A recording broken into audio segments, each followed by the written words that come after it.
Alfian Tanjung, sang idolo HTI. Saya ingat betul kepada dia karena kemarin ketika musim Pilpres itu beredar video viral dia yang mengatakan kalau Anies menang maka akan saya aktifkan jaringan di bawah tanah. Satu kali lagi, dia adalah seorang idolo HTI.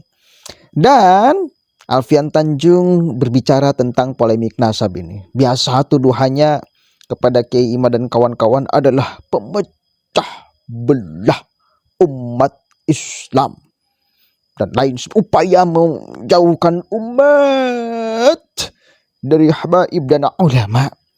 Dikira ulama itu hanya dia, dikira ulama itu hanya mereka. Picik sekali kan. Coba kita dengarkan dulu sama-sama nih ya, kegoblokannya, fitnah besarnya. Nah, Bu Alfian, langsung saja kalau kita menyimak channel Habib Rizik dalam nama Islamic Brotherhood, beliau ini sedang merespon tentang nasab-nasab yang sering dibahasakan oleh Habib Rizik itu begal nasab nih, Bu Alfian. 1500-an tahun tidak pernah dipermasalahkan, tiba-tiba dipermasalahkan. Nah, tapi mungkin untuk sesi kali ini tentang pernasapan ini, saya ingin tanya kepada Bung Alfian gini, apa sih sebetulnya dugaan Bung Alfian atau analisa Bung Alfian tujuan mereka mempermasalahkan nasab para habaib, Bung Alfian?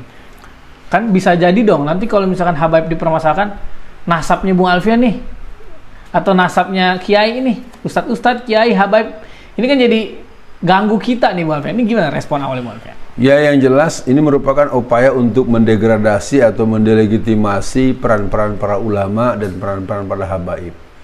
Dalam sejarah dakwah di negeri kita, posisi habaib, posisi ulama, posisi pimpinan pondok pesantren, posisi intelektual muslim, mereka tuh berada pada satu kongsi positif sejak dulu mereka bersama-sama bekerja. Lalu kita tidak tahu cukup paham, nggak ada angin, nggak ada hujan, lalu ada orang yang kerjanya hampir setiap kesempatan terus menerus menyerang persoalan ini. Sebenarnya ini maunya siapa? Sebenarnya ini kenapa? Memangnya ada apa? Terus bagaimana? Dari saya sebenarnya ini merupakan satu perbincangan untuk membuat mereka yang sudah terlanjur tidak berdaya dan tidak berkemampuan mengurus negara, sehingga dibuatlah pelumpuhan sistematis supaya jangan terbangun kekuatan signifikan untuk melakukan pembelaan dan pemihakan serta perjuangan untuk menjaga keutuhan dan kedaulatan negara kesatuan Republik Indonesia. Jadi respon awal saya, ini bukan pekerjaan sederhana. Dia pasti ada yang mengolah, ada yang meriset, ada yang menstimulan, ada yang membiayai, ada yang melindungi, dan ada yang mempunyai daya rusak atau daya delegitimasi yang menurut saya harus diantisipasi. Begitu pernyataan awal, Bung Kameramen. Iya, Bung Alfian, memang untuk kita yang memahami semodel Habib Rizik, kemudian Habib yang lurus gitu, Bung Alfian, kita kan memahami nggak ada urusan misalkan dengan nasabnya, misalkan beliau turunan siapa atau beliau rasnya apa. Kita kan melihat ustadz, kiai, habaib, selagi dia mengajarkan hal yang lurus sesuai dengan Al-Quran dan As-Sunnah, itu kita ikutin, kira-kira gitu, Bung Alfian. Nah, tapi kan di daerah ini, Bung Alfian, mereka ini lebih sering menelan mentah-mentah apa kata kiainya. Nah, contohnya misalkan kiai yang akhirnya benci pada Habib Rizik misalkan. Nah, akhirnya ikut-ikutan merendahkan Habib Rizik. Juga seperti Bung Alfian kan, ketika Bung Alfian membahas bahaya PKI, kemudian ada kiainya yang tidak suka dengan Bung Alfian, dia membahasakan agar mereka juga membenci Bung Alfian. Ini kan menurut saya akhirnya jadi tidak sehat, Bung Alfian. Dan sejauh mana nih, Bung Alfian, menurut Bung Alfian ya, sejauh mana mereka akan mempermasalahkan ini terus? Karena menurut saya, betul Bung Alfian sampaikan, ini yang melakukan tidak main-main, Bung Alfian. Karena sampai hari ini seperti hangat terus digencarkan, Bung Alfian. Gimana tuh?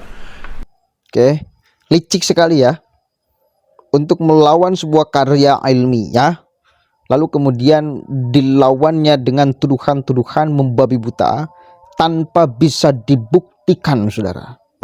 Coba buktikan ucapan-ucapan dia tuh.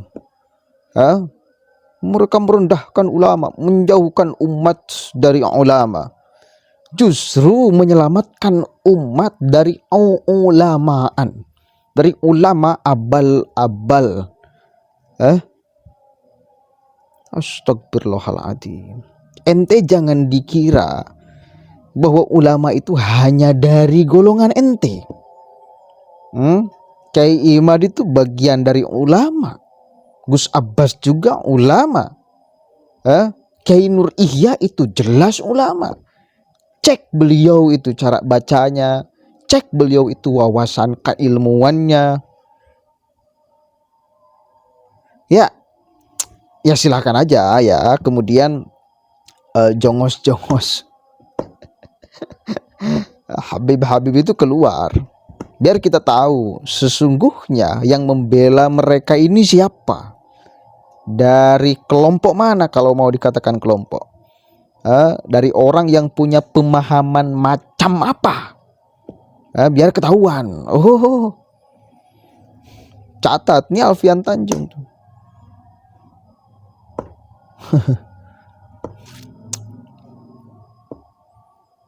Paling sok. Hati-hati ya kepada masyarakat.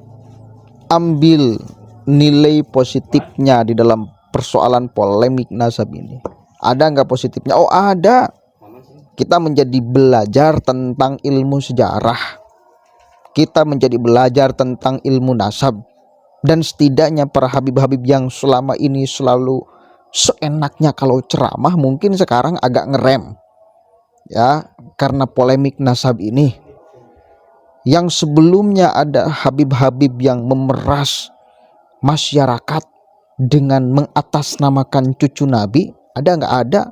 Meminta sembari memaksa, dikasih tetap marah-marah, ada nggak ada?